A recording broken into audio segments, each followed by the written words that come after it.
Bien-aimés du Christ, bon dimanche. Je vous souhaite un très bon dimanche. Permettez-moi de vous partager le fruit de ma méditation à ce 6e dimanche du temps de Pâques. Lecture du livre des Actes des Apôtres. En ces jours-là, Philippe, l'un des 7, arriva dans une ville de Samarie et là, il proclamait le Christ. Les foules d'un même cœur s'attachaient à ce que disait Philippe, car elles entendaient parler des signes qu'il accomplissait ou même les voyaient. Beaucoup de possédés étaient délivrés des esprits impurs qui sortaient en poussant de grands cris. Beaucoup de paralysés et de boiteux furent guéris. Et il y eut dans cette ville une grande joie. Les apôtres restés à Jérusalem apprirent que la Samarie avait accueilli la parole de Dieu. Alors, ils y envoyèrent Pierre et Jean. À leur arrivée, ceux-ci prièrent pour ces Samaritains afin qu'ils reçoivent l'Esprit Saint. En effet, l'Esprit n'était pas encore descendu sur aucun d'entre eux. Ils étaient seulement baptisés au nom du Seigneur Jésus. Alors, Pierre et Jean leur imposèrent les mains et ils reçurent l'Esprit Saint. Parole du Seigneur. Lecture de la première lettre de Saint Pierre apôtre. Bien-aimés, honorez dans vos cœurs la sainteté du Seigneur le Christ. Soyez prêts à tout moment à présenter une défense devant quiconque vous demande de rendre raison de l'espérance qui est en vous. Mais faites-le avec douceur et respect. Ayez une conscience droite afin que vos adversaires soient pris de honte sur le point même où ils disent du mal de vous pour la bonne conduite que vous avez dans le Christ. Car mieux vaudrait souffrir en faisant le bien, si c'était la volonté de Dieu, plutôt qu'en faisant le mal. Car le Christ lui aussi a souffert pour les péchés une seule fois, lui, le juste pour les injustes, afin de vous introduire devant Dieu. Il a été mis à mort dans la chair, mais vivifié dans l'esprit. Parole du Seigneur. Le Seigneur soit avec vous. Évangile de Jésus-Christ selon Saint Jean. En ce temps-là, Jésus disait à ses disciples, « Si vous m'aimez, vous garderez mes commandements. Moi, je prierai le Père, et il vous donnera un autre défenseur qui sera pour toujours avec vous. L'Esprit de vérité, lui que le monde ne peut recevoir, car il ne le voit pas et ne le connaît pas. Vous, vous le connaissez, car il demeure auprès de vous, et il sera en vous. Je ne vous laisserai pas orphelin. Je reviens vers vous. D'ici peu de temps, le monde ne me verra plus, mais vous, vous me verrez vivant, et vous vivrez aussi. En ce jour-là, vous connaîtrez que je suis en mon Père, que vous êtes en moi, et moi en vous. Celui qui reçoit mes commandements et les garde, celui-là qui m'aime, et celui qui m'aime sera aimé de mon Père. Moi aussi je l'aimerai, et je me manifesterai à lui. Acclamons la parole de Dieu.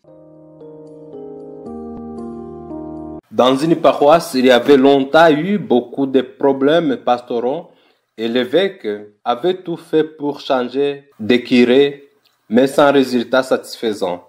Il y envoya un prêtre très charismatique et efficace dans le domaine pastoral. Celui-ci réussit de relever le défi et la paroisse devint très dynamique et les chrétiens étaient vraiment fiers de leur curé. Une fois l'évêque entreprend sa tournée pastorale et en arrivant sur cette paroisse, il était émerveillé par le travail abattu par son fils. Pendant son allocution, ne voulant pas exposer son prêtre à la tentation d'orgueil, il dit simplement « Je remercie le Seigneur qui vous a fait de bons chrétiens, fidèles et dynamiques.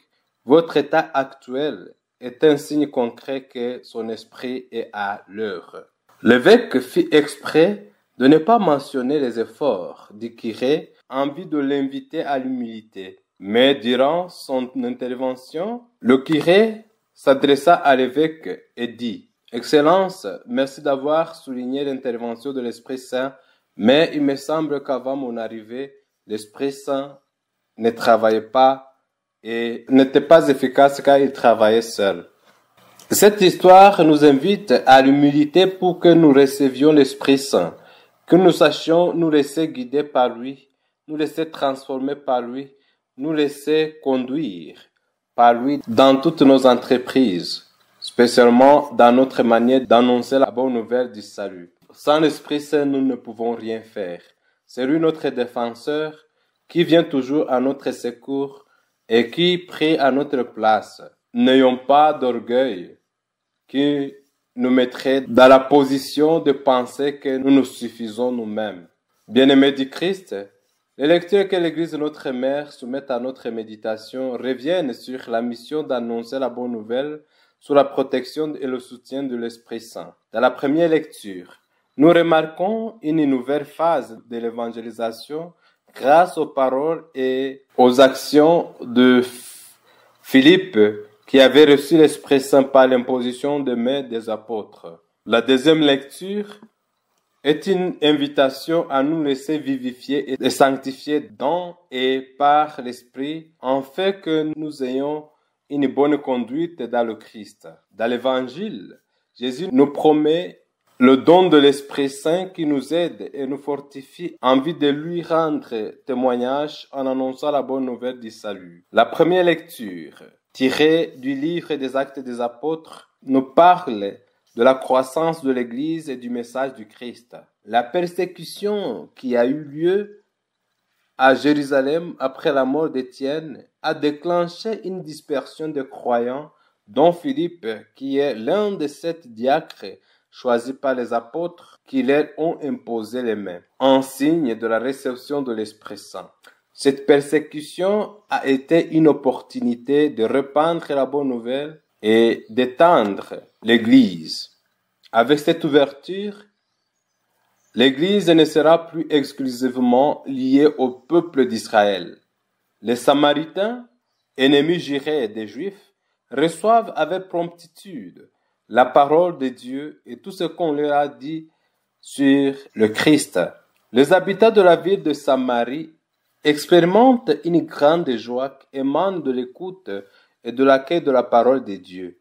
L'imposition des mains par Pierre et Jean confère l'Esprit Saint à ces Samaritains devenus croyants et leur donne le courage de proclamer à leur tour le Christ et son évangile. La deuxième lecture est une invitation à nous laisser conduire par l'Esprit qui nous vivifie. C'est grâce à lui que nous pouvons supporter avec courage et fermeté les souffrances et les épreuves. En tant que chrétiens, nous sommes invités à trouver, surtout dans les moments difficiles, dans notre foi, des raisons d'espérer et de vivre en témoignant du Christ.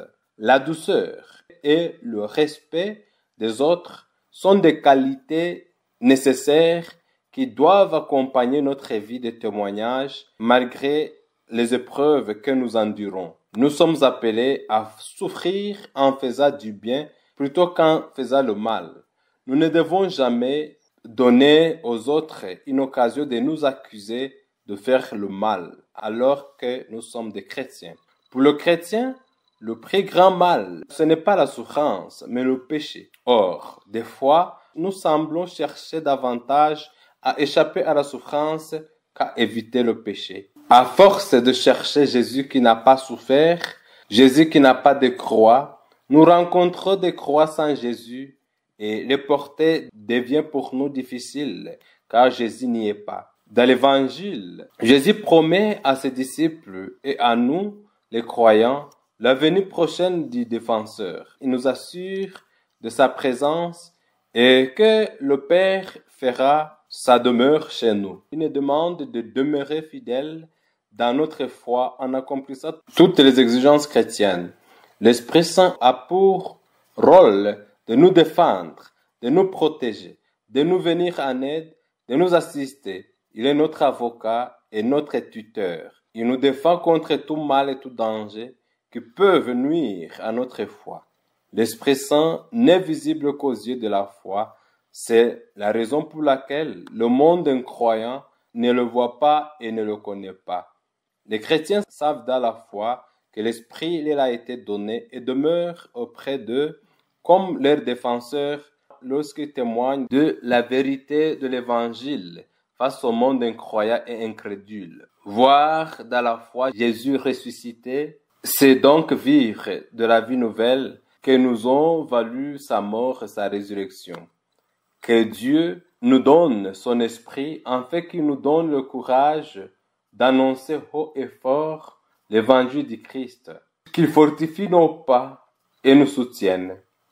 De là, nous acclamerons Dieu, nous glorifierons son nom et le bénirons quand il a fait des merveilles dans notre vie et dans la vie de nos semblables. À lui l'honneur, la gloire et la puissance pour les siècles sans fin. Amen. Le Seigneur soit avec vous.